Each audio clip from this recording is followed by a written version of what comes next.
Hello दोस्तों, आप सभी का स्वागत है आज के हमारे नए टॉपिक में, जो कि आज का टॉपिक रहने वाला है हाई स्कूल की साइंस में। जो टॉपिक है हमारा गोली दर्पण। तो गोली दर्पण को किन किन भागों में बांटा गया है, गोली दर्पण क्या होता है, अगोली दर्पण में क्या डिफरेंस है। तो ये वीडियो आप सभी के लिए वेरी वेरी इंपॉर्टेंट रहेगी। जिसने भी इससे जो पहले वाली क्लास है जो कि कल हो चुकी है और परसों में 2 क्लास हो चुकी हैं, तो वो आप अवश्य देखें, जिसने भी नहीं देखी हो। जिसने देख लिया उसको बेस्ट ऑफ लक। तो चलिए आज का हमारा टॉपिक गोली दर्पण, इसे स्टार्ट करते हैं। तो पहले हम देखेंगे गोली दर्पण क्या होता है।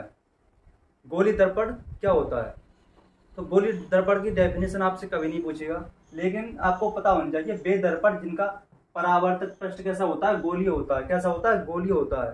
कैसा होता है, गोल आकार में पाया जाता है। ये क्या कहलाता है, हमारा गोलीय दर्पण कहलाता है। इट इज डिवाइडेड 2 टाइप्स, ये 2 भागों में बांटा जाता है। जो गोली दर्पण होता है ये 2 भागों में बांटा जाता है। पहला इसका भाग हो जाएगा अवतल दर्पण और दूसरा टाइप हो जाएगा उत्तल दर्पण। पहला अवतल दर्पण, दूसरा उत्तल दर्पण। तो इसका इंपॉर्टेंट पॉइंट आप याद रखेंगे। जो अवतल दर्पण है इसे हम इंग्लिश में बोलते हैं कॉनकेव, उत्तल दर्पण को बोलते हैं convex. Very very important point है। जैसे आपसे परीक्षा में हिंदी में नाम न दे करके कॉनकेव व कॉन्वेक्स भी दे सकता है, तो आप कैसे याद रखेंगे कॉनकेव व कॉन्वेक्स। तो मैं आपको एक ट्रिक बताता हूँ। जैसे मान लीजिए अवतल दर्पण, अवतल दर्पण व उत्तल दर्पण।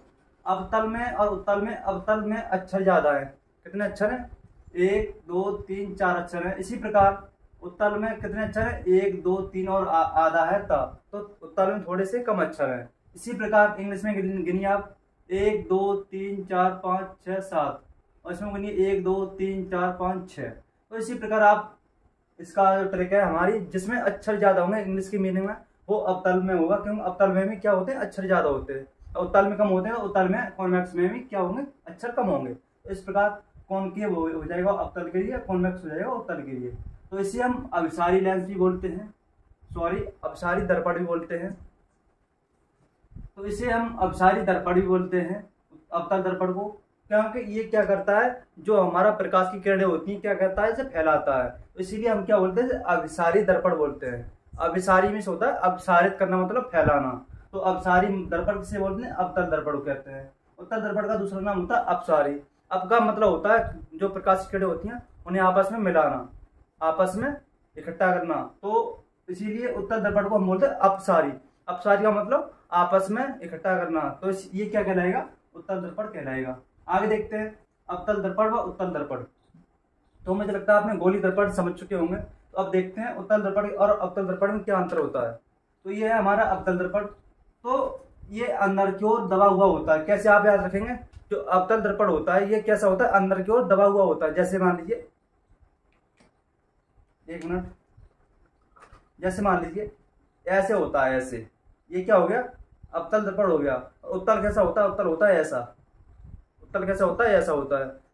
अब देखिए आपको शायद दिखाई दे रहा होगा सही तरह से, ये हो गया अवतल। उत्तल होता है ऐसा, जैसे आपने बोर्ड पर भी देख चुके होंगे। यहाँ पर ये जो अंदर की साइड पर दबा हुआ है ये क्या है, अवतल दर्पण है।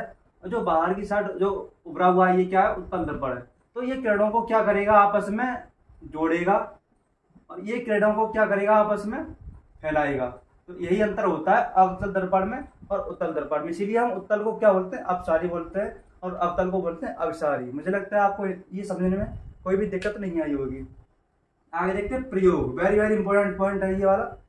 इनके प्रयोग कहाँ पर होते हैं, अवतल दर्पण का प्रयोग कहाँ पर होता है, उत्तल दर्पण का प्रयोग किस किस चीज में होता है, चलिए देखते हैं। जो हमारा अवतल दर्पण होता है इसका यूज होता है टॉर्च में। टॉर्च में यूज क्यों होता है, जो प्रकाश होता है उसे फैलाने के लिए टॉर्च में यूज होता है। सर्च लाइट में होता है और हेडलाइट में होता है। जो वाहनों की हेडलाइट होती हैं, आगे वाली जो प्रकाश की जो लाइटें होती हैं उनमें होता है। बस सेविंग मिरर में होता है। और दंत परीक्षण के जो दर्पण होते हैं उनमें होता है, क्योंकि दांतों को बड़ा करने के लिए। और सौर भट्टी में होता है। सौर भट्टी इंपॉर्टेंट है बहुत ही ज्यादा। सौर भट्टी वेरी वेरी इंपॉर्टेंट पॉइंट है ये बार। सौर भट्टी में किसका यूज होता है, अवतल दर्पण का यूज होता है। अब देखते हैं उत्तल दर्पण। पंच दर्पण में जो वाहनों के साइड पर मिरर लगे होते हैं, आपने देखे होंगे, जो पीछे देखने के लिए होते हैं, उनमें किसका यूज होता है, उत्तल दर्पण का यूज होता है। धूप के चश्मे में यूज होता है, जो धूप में कार्य करते हैं चश्मे, उनमें किसका यूज होता है, उत्तल दर्पण का यूज होता है। दूरबीन में होता है, बस कैमरे में होता है, और हमारी आंखों में होता है। तो ये वेरी वेरी इंपॉर्टेंट है तीनों, आंख, कैमरा, दूरबीन। बहुत बार पूछे गए हैं, क्योंकि आपको पता होना चाहिए उत्तल दर्पण में किन किन उत्तल दर्पण का कहाँ कहाँ यूज होता है? कैमरे में होता है, हमारी आंखों में होता है, दूरबीन में होता है, और पीछे देखने वाले शीशों में होता है, और धूप के चश्मों में होता है। तो ये हो गया उत्तल दर्पण का यूज। और अवतल दर्पण का torch, search light, headlight, saving mirror, दंत परीक्षण और सौर भट्टियों में। अब देखते हैं, हमने ये पढ़ा गोलीय दर्पण। अब देखते हैं अगोली दर्पण में कौन कौन से दर्पण आते हैं। तो अगोली दर्पण में इसे बोलते हैं non spherical mirror, non spherical mirror. और गोली दर्पण को क्या बोल रहे थे? स्फेरिकल मिरर, मतलब गोलीय दर्पण। तो नॉन स्फेरिकल मिरर में एक ही दर्पण आपको याद रखना है, परवलय मिरर, परवलयाकार मिरर। जैसे कैसा बनता है परवलयाकार? जैसे मान लीजिए ये है कोई, ऐसा होता है परवलयाकार मिरर। एक मान लीजिए वो आपने पढ़ा होगा मैथ में बेलन, सैम बेलन के आकार का होता है परवलयाकार दर्पण। तो मुझे लगता है आपको इसमें कोई भी दिक्कत नहीं आई होगी। तो पहले आप इसका स्क्रीनशॉट ले लीजिए, जो कि आपको बाद में कोई भी दिक्कत ना हो। तो मुझे लगता है आपको ये वाली क्लास बहुत ही ज़्यादा पसंद आई होगी।